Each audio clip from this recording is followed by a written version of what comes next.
اس ضمن میں آپ کو میں ایک پرانی دوا دوبارہ یاد کراتا ہوں. کمر درد کے لیے وہ ایک خاص مزاج رکھتی ہے. کسی کو یاد ہے؟ ایسکولس. ایسکولس ایسکولس کا کمر درد مسوں سے تعلق رکھتا ہے، اور ایسکولس میں بھی کچھ علامتیں ہیں، چونکہ سلفر کے بھی مسئلے ہیں، نقصوامی کا بھی مسوں سے تعلق رکھتا ہے. کمر درد میں دونوں کچھ مشابہ نظر آتے ہیں، مگر ایسکولس کی کمر درد اور نقصوامیکا کی کمر درد میں تمیز کرنی ہو تو ایک بات بڑی نمایاں ہے کہ ایسکولس کے مریض میں جس کے مسوں کی وجہ سے تکلیف ہو اور کمر درد ہو، کمر درد عموماً جب وہ کھڑا ہو کے چلنے لگتا ہے تو کولوں میں آ جاتی ہے، کمر کو چھوڑ کر کولوں کی طرف منتقل ہو جاتی ہے، اور دونوں طرف، کسی ایک سائڈ سے اس کا تعلق نہیں ہے. جبکہ نقصوامیکا کی کمر درد مستقل کمر کی درد ہے. ایسے درزی جن کی کمریں ماری جاتی ہیں بیٹھ بیٹھ کے، ان کے لیے نقصوامی کا علاج ہے. مسلز کے لیے بیرونی حصے، خصوصاً جو بیرونی مسلز ہیں، ان کو ٹون اپ کرنے میں نقصوامی کا اچھا کام کرتی ہے. اور جب یہ نقصوامی کا زہر دیا جائے کسی کو تو اس کے مسلز میں سے جان نکلتی ہے.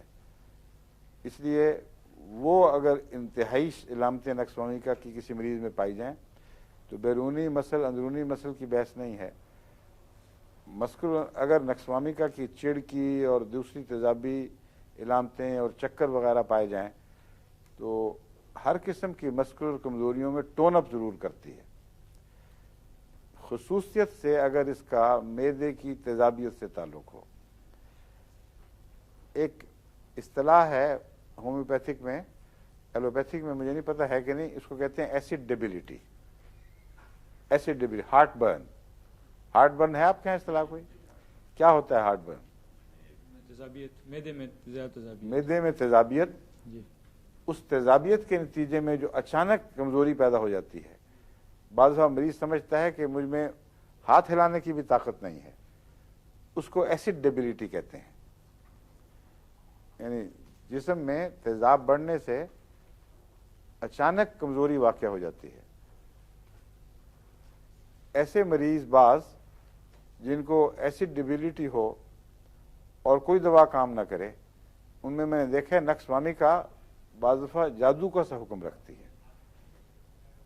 2 خوراکیں اس کی اوپر تلے چند منٹ کے وقفے کے ساتھ آپ دے دیں تو اللہ کے فضل کے ساتھ یہ غیر معمولی شفا عطا کرتی ہے.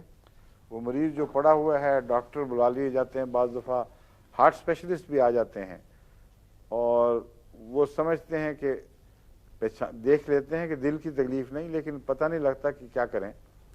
کوئی ایلوپیتھک دوا کام نہیں کرتی، وہاں نقصوامیکا کام کر جاتی ہے. یہ تجربہ مجھے خود اپنے اوپر ہوا. اصل میں جب میں اسٹوڈنٹ تھا جامعہ میں، ان دنوں کی بات ہے، ربوہ میں 1950-51 کی، کہ مجھے سر درد چونکہ ہوتی تھی میگرین، اور وہی حال میرے سے گزرا جو میں نے بتایا ہے کہ ایک ایسپرین نے فائدہ چھوڑ دیا، 2-3 سینڈول دوا مجھے فائدہ دیا کرتی تھی جو ابا جان سے ملتی تھی، کبھی کبھی کلکتے سے آتی تھی، مگر اکثر وہ میسر نہیں تھی، تو مجبوراً مجھے ایسپرین زیادہ کھانی پڑی. ایسپرین زیادہ کھانے سے میوکس میمبرین پر اثر پڑا اور معدے میں ایسڈ بہت ہو گیا. خالی ایسڈ تو میں پھر مجھے الٹی کرنی پڑتی تھی، اس سے گلا جلتا تھا اور وہ گلینڈز خراب ہو جاتے تھے گلے کے، لیکن وہ برداشت ہو جاتا تھا. کبھی سوڈا کھانے کی کوشش کی تو سوڈے سے اور آج کل کی جو ایلوپیتھک دوائیں ہیں ان سے ایک جیسا اثر ہوتا ہے. وقتی طور پر تھوڑی ہوا ڈکار آئے اور ہم نے کہا بڑا میں ٹھیک ہو گیا ہوں، اس کے بعد پہلے سے بھی تیزابیت بڑھ جاتی ہے. وہ جب خون میں جاتا ہے نا یہ سب مادہ، تو اور زیادہ غصے سے مزید تیزاب بناتا ہے. علاج کوئی نہیں. تو ان حالات سے گزرتے ہوئے پھر مجھے وہ آخری مرحلہ بھی آ گیا کہ بعض دفعہ لگتا تھا کہ جسم سے بالکل جان نکل گئی ہے، اور یہ کیفیت 2-3 دن بھی رہتی تھی.